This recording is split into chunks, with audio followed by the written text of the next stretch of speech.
اسی طریقے سے حضور علیہ الصلاۃ والسلام کے پاس قبیلہ بنو مخزومہ کی ایک عورت تھی، اس نے چوری کر لی، تو اللہ کے رسول کے پاس یہ معاملہ آیا۔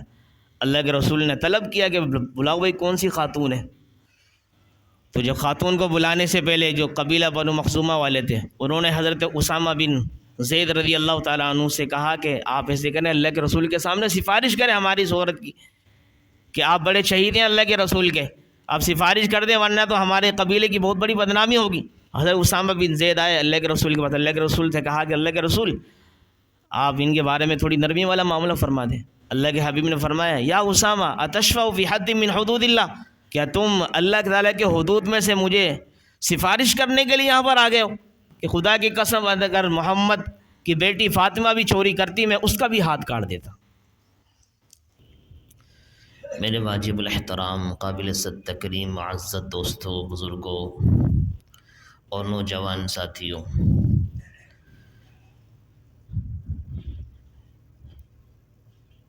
قرآن کریم میں چند اوصاف ایسے ہیں کہ اگر وہ اوصاف، وہ صفات جن احباب کے اندر، جن افراد کے اندر پائے جائیں تو اللہ تعالیٰ ان لوگوں سے بہت زیادہ محبت کرتے ہیں اور اللہ تعالیٰ ان کو پسند فرماتے ہیں۔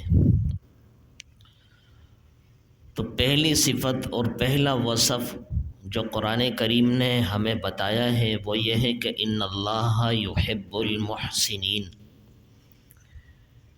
اللہ فرماتے ہیں کہ میں اللہ ایسے لوگوں سے محبت کرتا ہوں، پیار کرتا ہوں کہ جو نیکی کرنے والے ہیں۔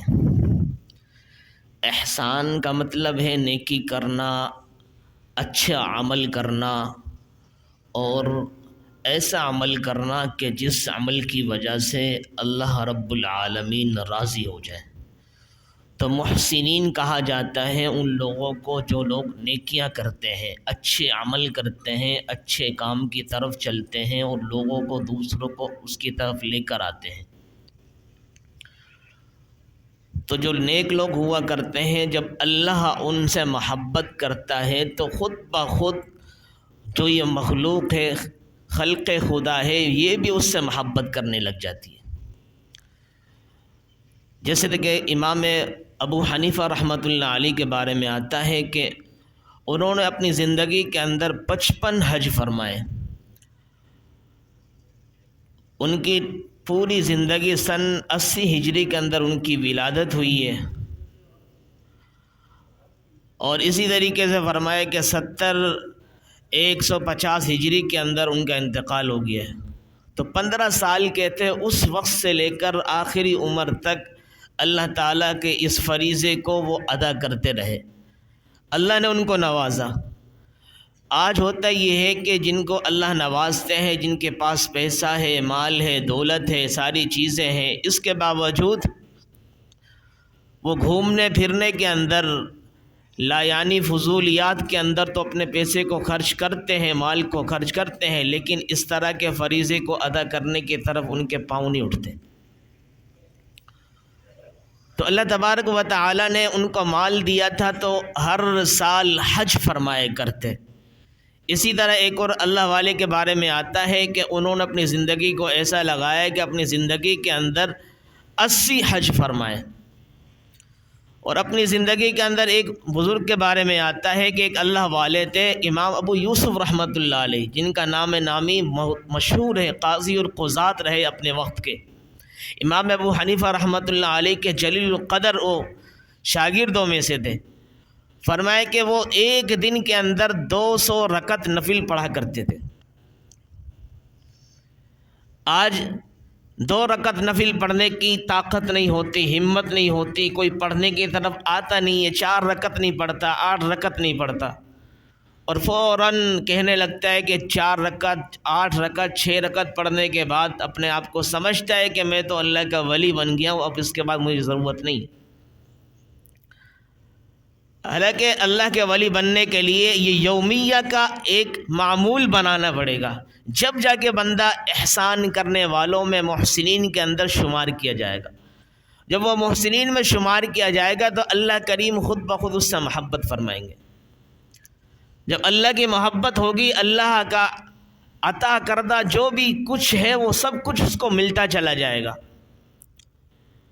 تو اس طرح کے اللہ والے جو ہوا کرتے ہیں، ان کی وجہ سے اللہ تبارک و تعالی ملک کو، سلطنت کو، زمین کو، آسمان کو، پوری کے پوری جتنی بھی کائنات ہے اس کے نظام کو چلاتے ہیں۔ اور جو دوسری اللہ تعالیٰ نے ایک صفت اور وصف بیان فرمایا ہے قرآن کے اندر، وہ ہے ان اللہ یحب التوابین، کہ اللہ تبارک و تعالیٰ ان کو بھی پسند کرتے ہیں، ان سے بھی محبت کرتے ہیں کہ جو لوگ توبہ کرنے والے ہیں، اللہ کے ہاں گڑ گڑانے والے ہیں، اللہ کے ہاں رونے والے ہیں، اللہ رب العالمین کے ہاں توبہ تائب ہونے والے ہیں۔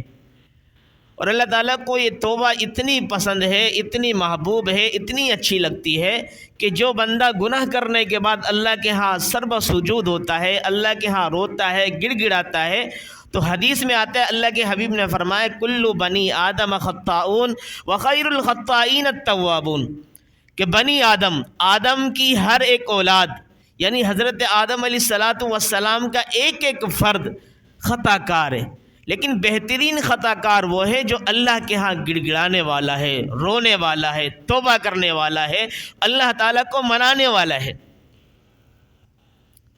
تو اس حدیث سے یہ پتہ چلتا ہے کہ توبہ کرنے والا اللہ کے ہاں کتنا محبوب ترین ہے، بہترین مخلوق قرار دیا گیا ہے اس کو۔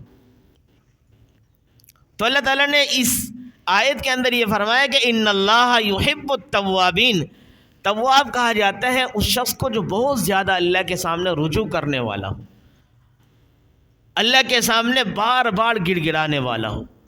ادعوا ربکم تضرعا وخفیا، ایک جگہ اللہ نے فرمایا کہ مجھ سے مانگا کرو گڑ گڑاتے ہوئے، روتے ہوئے، کبھی علل اعلان مانگا کرو، کبھی چھپکے چھپکے مانگا کرو، جیسے بھی مانگو گے میں تمہاری اس دعا کو سنتا ہوں، سننے کے بعد قبول کرتا ہوں، استجب لکم۔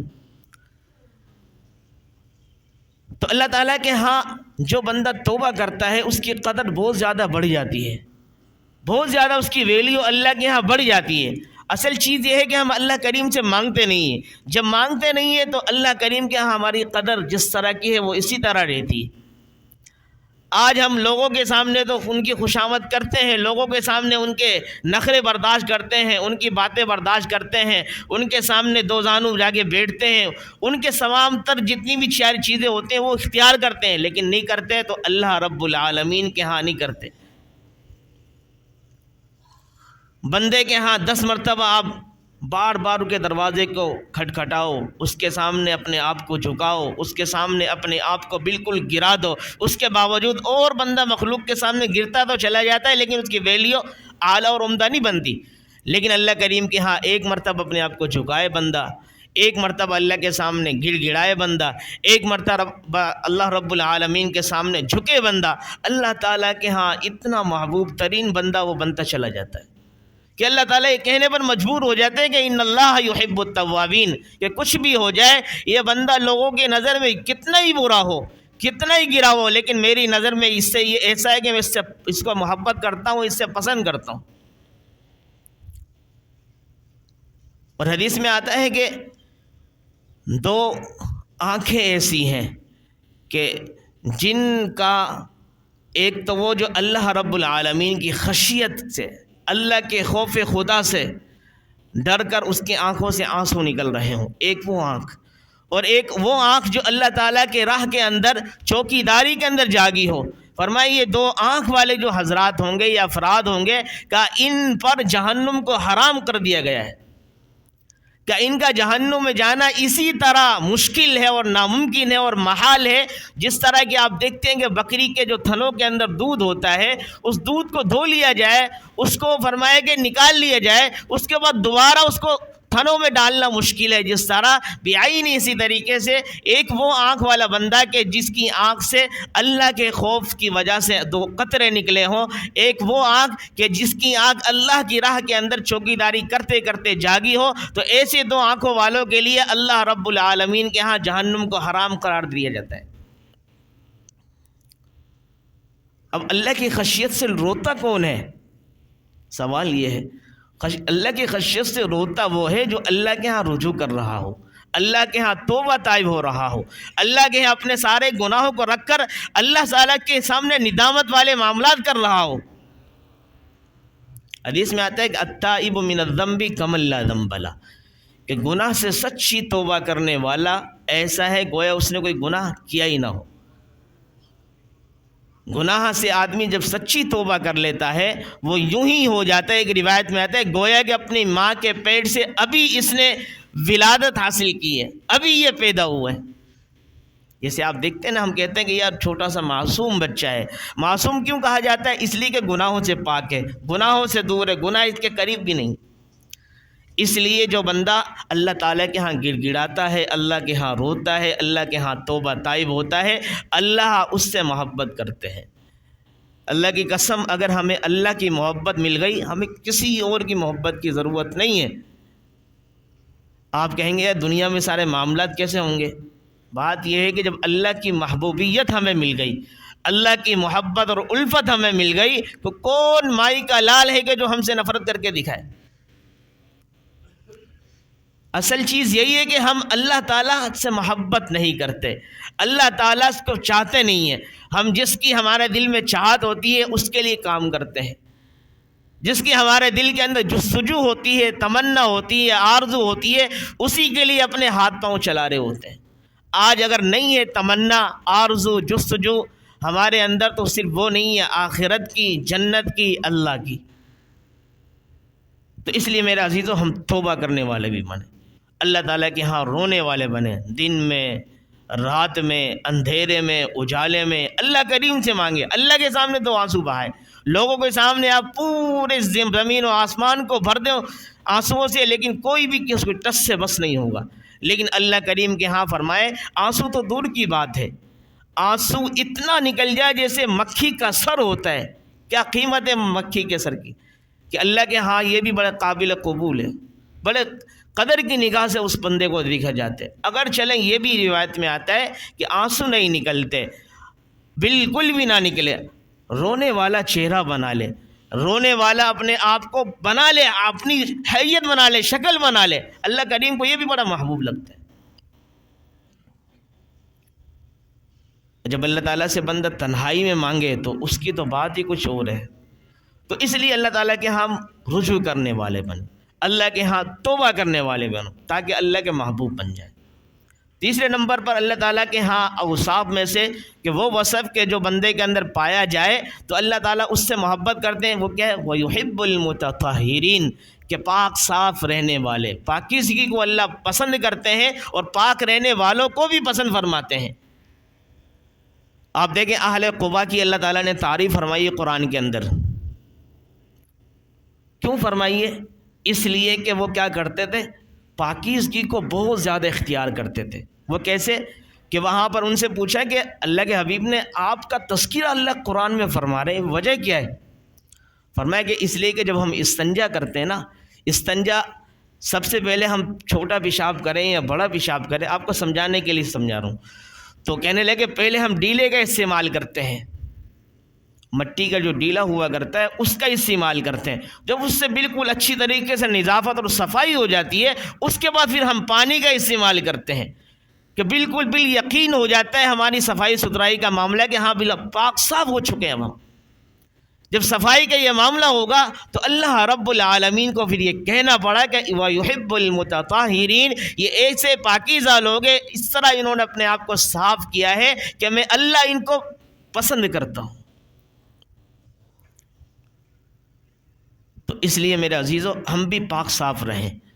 اللہ تعالیٰ کے ہاں اللہ کے حبیب نے فرمایا ایک جگہ الطہور شطر الایمان، کہ پاک رہنا، صاف رہنا، اپنے آپ کو پاکیزہ رکھنا، یہ نصف ایمان ہے، ایمان کا ایک حصہ ہے، ایمان کا ایک جز ہے، کہ جس بندے کے اندر پاکی نہیں ہے وہ سمجھو کہ مومن بھی نہیں ہے، اس کے مومن ہونے کے اندر کمی ہے۔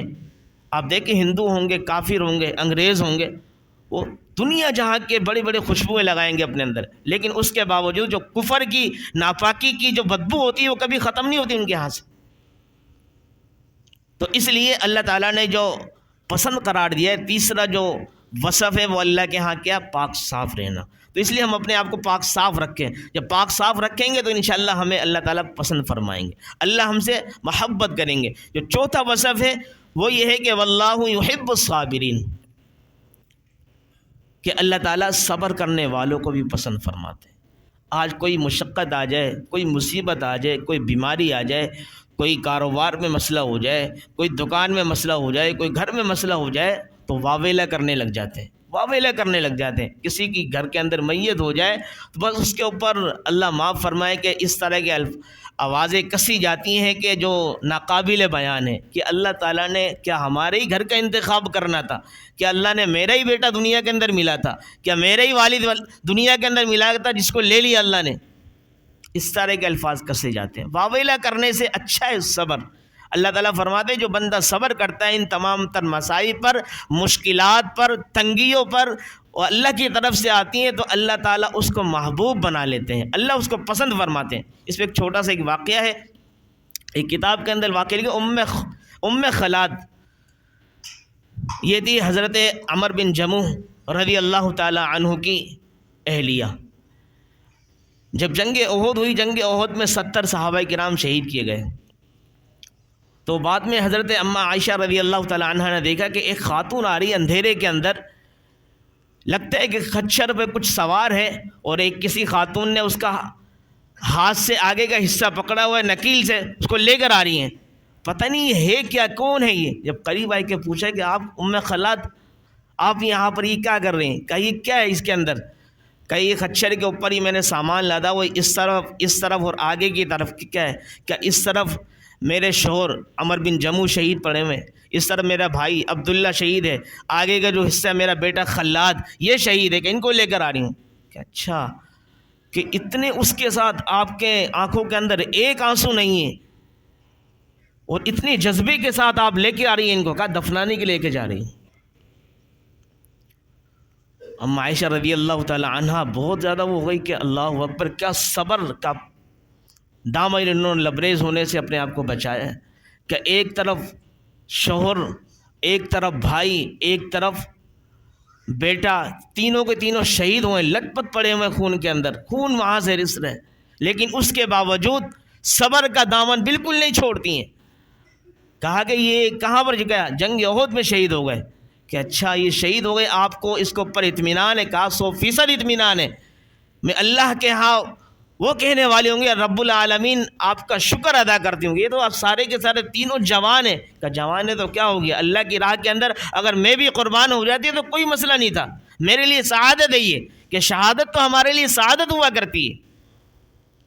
یہ صبر اندازہ لگائیں کتنا بڑا صبر ہے۔ جوان بیٹا ہے، یہاں پر لنگڑی ٹانگ والا عمر بن جموح رضی اللہ تعالیٰ ان کا شوہر ہے، ایک طرف نوجوان ان کا عبداللہ بھائی ہے، ان کو دفنا دیا گیا وہاں پر۔ جب دفنا دیا گیا اس کے بعد 46 سال کے بعد حضرت امیر معاویہ رضی اللہ تعالیٰ عنہ جب وہاں کے امیر المؤمنین بنے، تو وہاں اس جنگ احد کے جو جتنے بھی وہاں شہید ہوئے تھے وہاں پر بہت سارے قبرستان بنا دیا گیا، تو وہاں پر قبرستان کے اندر ان کی بھی قبریں تھی، حضرت عمر بن جموح اور ان کے بھائی حضرت عبداللہ کی۔ جب وہاں انہوں نے کہا کہ یہاں پر ایک نہر بنانی پڑے گی قبرستان کے برابر، اور قبرستان کے اندر سے ہو سکتا ہے ایک تو قبریں بھی ہمیں لینی پڑ جائیں، ان مردوں کو ہم یہاں سے اٹھا کے دوسری جگہ منتقل کر دیں گے۔ وہاں سے جب قبرستان کے اندر سے قبریں کھودی گئی تو عمر بن جموح کی تھی، اور ان کی جو سالے تھے ایک عبداللہ بن سلام ان کی تھی۔ جب وہاں سے کھودا گیا دیکھا کہ بھئی عبداللہ بن سلام کا دیکھا چہرہ کہ مسکرا رہا ہے چہرہ، زبردست طریقے سے کروٹ پہ لیٹے ہوئے۔ عمر بن جموح کو دیکھا، عمر بن جموح بھی مسکرا رہے ہیں، اور یہاں سے خون جاری ہے، اور یہاں پہ ہاتھ رکھا ہوا ہے سر کے اوپر، ایسی ہاتھ کو ہٹایا، ہاتھ کے نیچے زخم تھا، جیسے کہ فوراً فوارے شروع ہو گئے۔ 46 سال کے بعد بھی اندازہ لگاؤ شہید، اس سے ہمیں دلیل ملتی ہے کہ اللہ تعالیٰ فرماتے ہیں نا قرآن میں وَلَا تَقُولُوا لِمَن يُقْتَلُ فِي سَبِيلِ اللَّهِ أَمْوَاتٌ، کہ جو اللہ کی راہ کے اندر مارے جائیں ان کو مردہ مت کہو، بلکہ وہ شہید ہے، زندہ ہے۔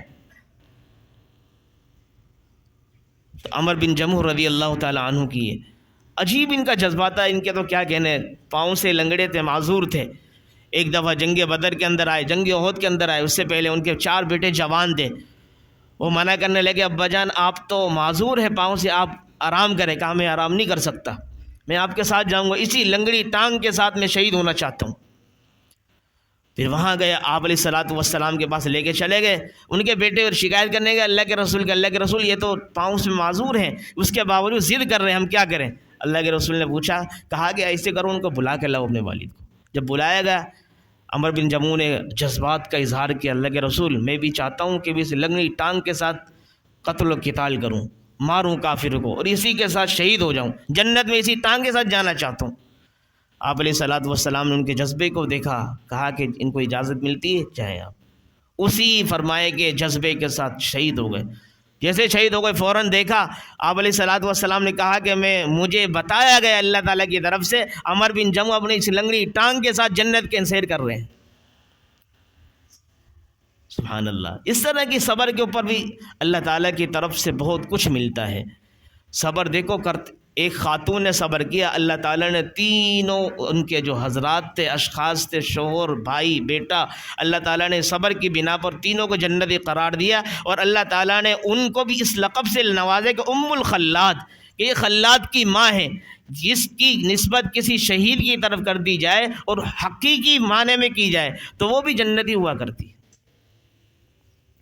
وہ 3 شہیدوں کی وارث بن گئی، خلاد بیٹے کی اور اپنے بھائی عبداللہ کی اور اپنے شوہر عمر بن جموع کی۔ صبر کی اللہ تعالیٰ نے ان کو پسند فرمایا۔ اور 5ویں جو صفت ہے وہ یہ ہے اللہ رب العالمین کے ہاں ان اللہ یحب المقسطین۔ وقت بھی ہمارا ختم ہو رہا ہے۔ ان اللہ یحب المقسطین، کہ اللہ تعالیٰ جو انصاف کرنے والے ہوتے ہیں ان سے بھی محبت کرتے ہیں، ان کو پسند فرماتے ہیں۔ ایک چھوٹا سا اس میں ایک واقعہ ہے امام یوسف رحمۃ اللہ علیہ کا، جو قاضی اور قضات بھی تھے۔ کہا جب ان کے مرنے کا ٹائم ہوا، وقت ہوا، تو بہت زیادہ زار و قطار رونے لگے، جیسے رو رہے تھے ہارون رشید کا وقت تھا، دور دورہ تھا ان کے زمانے میں، وہ قاضی القضات امام یوسف رحمۃ اللہ علیہ۔ انہوں نے کہا آپ نے تو اتنے اچھے فیصلے کیے ہیں، آپ کیوں رو رہے ہیں؟ کوئی گناہ سرزد ہوا ہے؟ کہا کہ نہیں سب کچھ میں نے کیا۔ کہا آپ تو 200 رکعت روزانہ پڑھتے تھے، پھر بھی اتنا کیوں رو رہے؟ کہ سارے معاملات ہیں، کوئی گناہ نہیں ہوا، قصداً کوئی گناہ میں نے نہیں کیا۔ کہ رو کیوں رہے ہو؟ کہ ایک فیصلہ میں نے کیا تھا، وہ مجھے بار بار یاد آ رہا ہے۔ کہ وہ فیصلہ کیا تھا؟ کہ ایک عیسائی شخص میرے پاس آیا تھا جائیداد کا مسئلہ لے کر، اور سارے اس کے پاس پرچے تھے۔ اس نے مجھے کہا کہ ہارون رشید جو وقت کا بادشاہ ہے، اس نے میری جو زمین ہے اس نے قبضہ کر لی ہے، یہ زمین جو چھڑا کر مجھے دلواؤ۔ کہا میں نے کہا کہ تمہارے پاس ساری چیزیں موجود ہیں؟ کہا میرے پاس تحریر موجود ہے۔ کہ ہارون رشید کو بلایا گیا، ان کو بلایا، بلانے کے بعد میں نے اس سے پوچھا تحریر موجود ہے ہاں، کہ گواہ ہے تمہارے پاس؟ عیسائی شخص سے کہا کہ گواہ تو میرے پاس نہیں ہے۔ کہ گواہ نہیں ہے تو پھر میں تو کچھ کر نہیں سکتا۔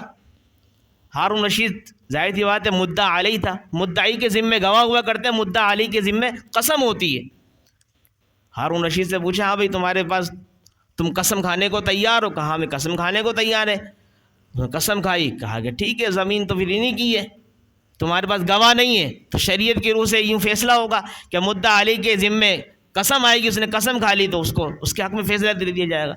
کیا پھر تو آپ نے فیصلہ بھی ٹھیک کیا، اب رو کیوں رہے ہو؟ امام یوسف نے فرمایا کہ اس لیے رو رہا ہوں کہ بادشاہ سلامت، وہ عیسائی جو شخص تھا اس کو میں نے کٹہرے میں کھڑا کیا ہوا تھا، اس سے میں دلائل مانگ رہا تھا، گواہ مانگ رہا تھا، لیکن آپ کو میں نے برابر میں کھڑا کیا ہوا تھا۔ میں نے کہا اللہ تعالیٰ کے یہاں کہیں اس میں پکڑ نہ ہو جائے میری، بار بار کہ اس عیسائی تھا تو کیا ہوا، لیکن اس کو بھی آپ کے برابر ہی کھڑا کرنا تھا۔ آپ کو میں نے عزت دے دی لیکن اس کو بیچارے کو میں نے وہاں کٹہرے میں کھڑا کیا ہوا تھا۔ اس بات پہ رو رہا ہوں۔ اندازہ لگاؤ، یہ تھا انصاف کا معاملہ، یہ تھا مقسطین والوں میں سے شمار۔ ان اللہ یحب المقسطین۔ اسی طریقے سے حضور علیہ الصلوۃ والسلام کے پاس قبیلہ بنو مخزومہ کی ایک عورت تھی، اس نے چوری کر لی۔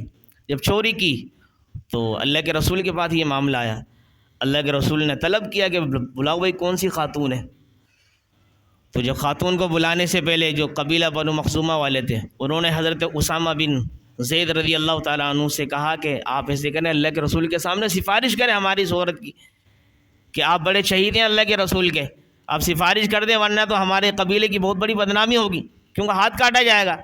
حضرت اسامہ بن زید آئے اللہ کے رسول کے پاس، اللہ کے رسول سے کہا کہ اللہ کے رسول آپ ان کے بارے میں تھوڑی نرمی والا معاملہ فرما دیں۔ اللہ کے حبیب نے فرمایا یا اسامہ اتشفع فی حد من حدود اللہ، کیا تم اللہ تعالیٰ کے حدود میں سے مجھے سفارش کرنے کے لیے یہاں پر آ گئے ہو؟ فرمایا کہ واللہ ان فاطمۃ بنت محمد سرقت لقطعت یدہا، کہ خدا کی قسم اگر محمد کی بیٹی فاطمہ بھی چوری کرتی میں اس کا بھی ہاتھ کاٹ دیتا۔ یہ انصاف کے پیکر تھے، یہ انصاف کرنے والے تھے، یہ عدل و انصاف کے فرمائے کہ درس دینے والے تو دنیا کو دے کر چلے گئے۔ اور یہ پانچویں صفت یہ ہے کہ عدل و انصاف آدمی اپنے اندر لے کر آئے تو اللہ تعالیٰ اس کو بھی پسند فرماتے ہیں، اس سے بھی محبت فرماتے ہیں۔ جب اللہ تعالیٰ کی محبت ہوگی انشاءاللہ العزیز ساری چیزیں ہمیں مل جائیں گی۔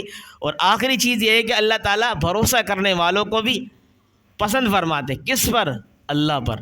اللہ پر بھروسہ کرنے والے جو ہوتے ہیں اللہ تعالیٰ اس سے بھی محبت فرماتے ہیں، اس کے بھی کام بنا دیتے ہیں۔ کیوں؟ وقت ہمارا ہوتا ہے بہت مختصر، اس میں ظاہری بات ہے باتوں کو بہت زیادہ مختصر کرتے کرتے، حالانکہ یہ اتنی صفات ہیں اوصاف کے اندر، ان میں 10 واقعات بھی سناتے چلے جاتے تو کم تھے، لیکن ہمارا تو ایک ہی وصف کے اوپر اگر ایک واقعہ سنائے تو 10 منٹ ایسے نکل جاتے۔